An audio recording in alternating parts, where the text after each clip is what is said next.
welcome to day number 7, the finals day of the Champion of Champions. Radzi and Ken here, but before we talk about anything final related, let's remind ourselves of the incredible events that took place yesterday. Pistol Mark Harlan! The Juddernaut, Judd to Ram!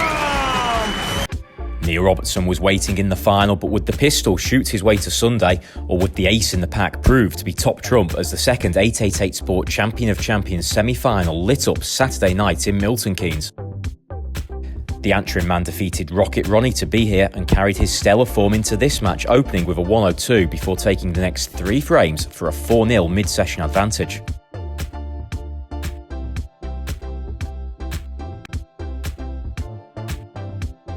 The break didn't halt Alan in his tracks and he was soon 1 away from the final. Trump fought back to get on the board at 5-1, but it was too late. Number 1. This isn't easy though.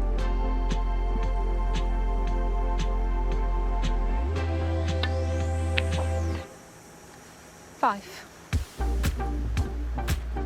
He's missed 1 match ball already. What about this?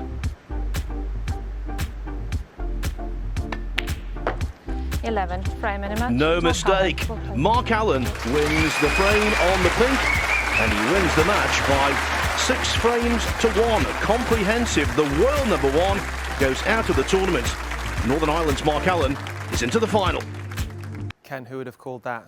Mark Allen to not only win, but win 6-1. 6-1, yeah. I mean, I expected a really close battle, to be honest. You know, I thought it was going to be 6-4, 6-5 either way. Judd Trump, 5 centuries in his previous match against Dave Gilbert.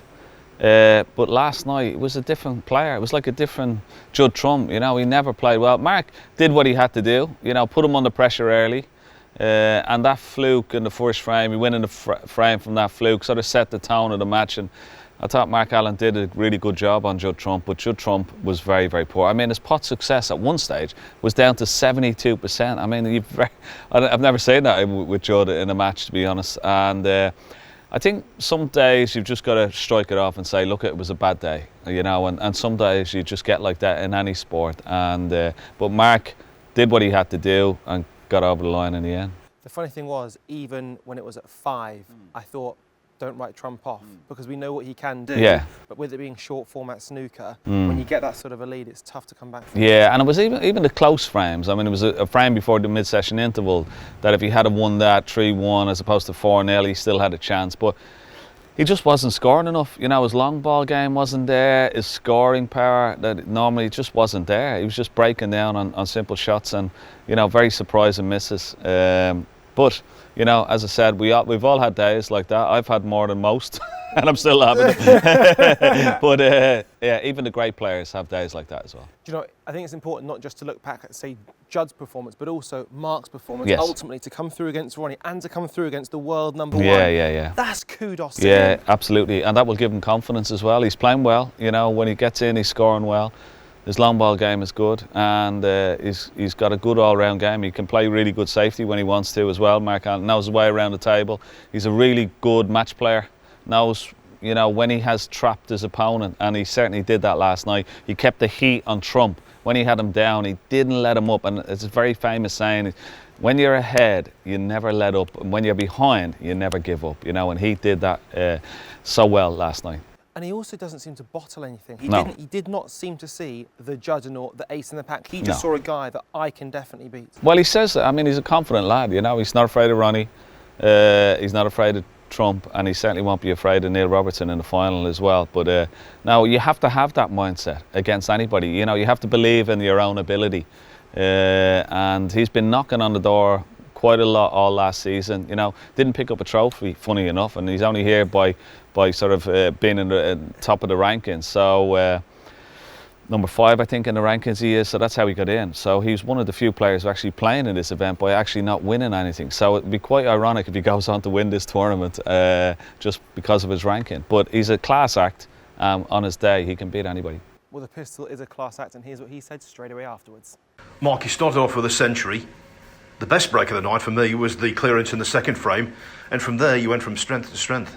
Yeah, the second frame was huge. Obviously, Judd was a bit unfortunate early in the frame with a 30-odd lead, and the referee sort of stepped in for that re-rack scenario. I don't think that's ever happened to me on the tour so far, but I was never playing any other shot but rolling into the pack and trying to force him to make a mistake, which turned out to be the case. But yeah, like you say, the clearance I made was tough because there was a few balls in the cushion, and it turned the tide of the match early, and I pulled away to 4-0 then, and it's mine to lose from 4-0, but you know how classy Judd can be, and you can never take anything for granted, but just happy to get over the line.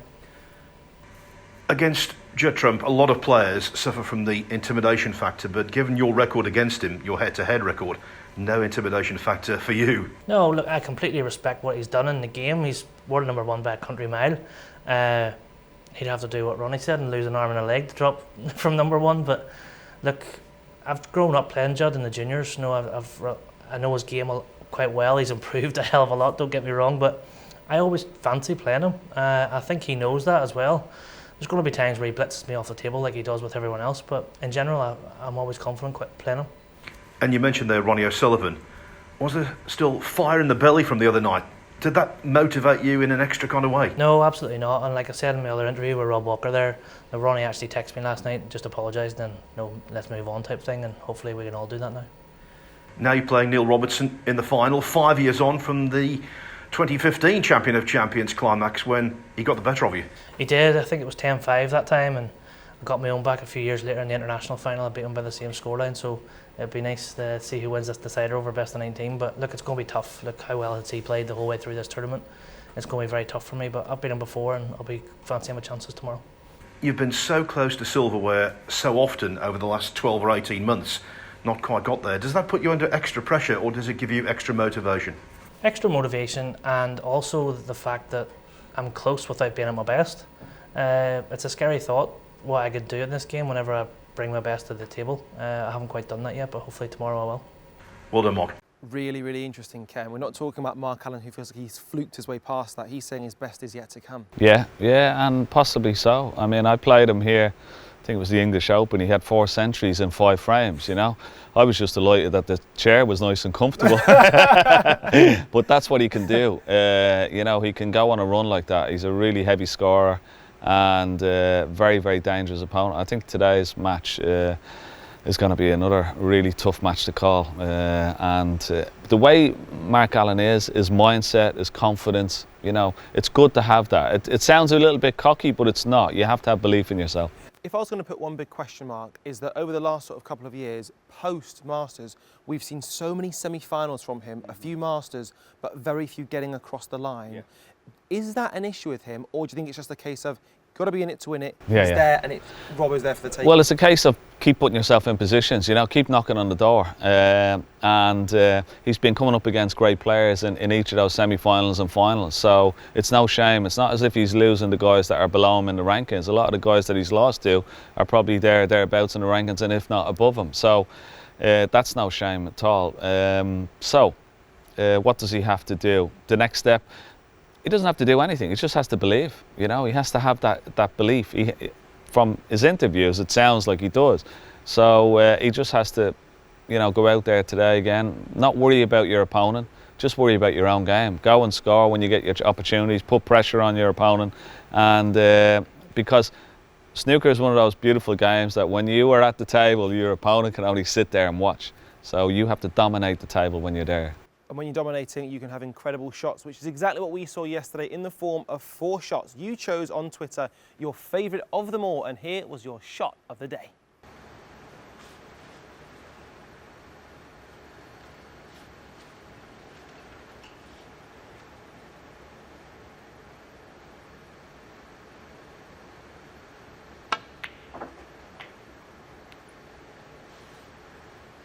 One. That's brilliant.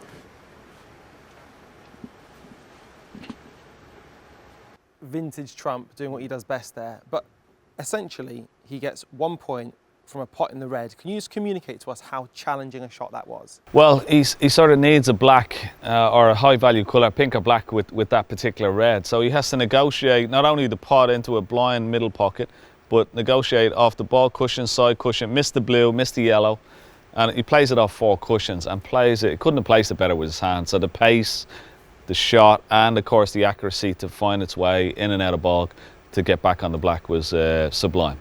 And to do that when you're 5-1 down, I think Mark Allen was on 67 at that point. Yeah. So if Judd leaves a potential red, yeah. it's again, the match is over. Well, if he misses the red, of course, doesn't get on the black, you know, basically it is over. Yeah, so there's a bit of pressure on that as well. So you add in all those factors, it was a tremendous shot. It's unusual for Trump to get one of the hot shots in any ways. Does it also tell you that Trump actually didn't give up in that? Yeah, oh no, he's a champion, and champions have a lot of pride. He's world #1, you know. You still have pride, even if you're not playing to your best. Yes. You still play on pride as well, so you still want to perform.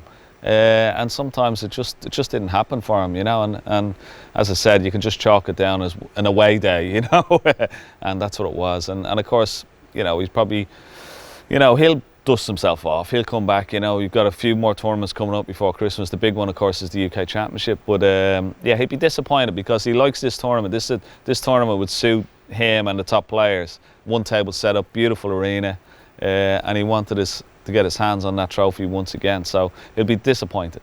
Well, somebody today will be getting their hands on that trophy, but we'll have our own trophy to kind of grab onto, and it's the predictions. So every day we've been predicting the scores on the doors, indeed who will win a particular game. And yesterday I was 1-0 up, net 1-0 up.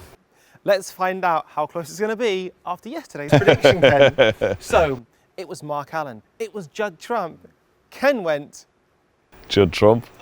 Radzi went Mark Allen. Our survey says ding. Snuck that one. So I may have just snuck the overall predictions, but the final, who are you going to go? Well, once again, every time I've gone against Mark Allen, he's torn me over. So, but I think he's going to have to play a lot better than he played against Trump. He won't get as many chances.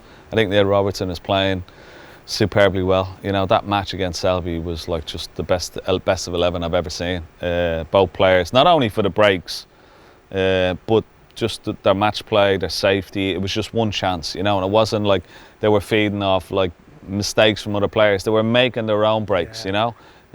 So Mark Allen's going to have to step up to beat that. I'm going to go for Robertson. You're going to go Robertson? Yeah. Even after saying Mark Allen's done you over? Yeah. He can't keep doing it, so. And out of interest, do you think coming into a final, what's the perfect preparation? Do you want to play flawless snooker? Do you want to have had a bit of a battle?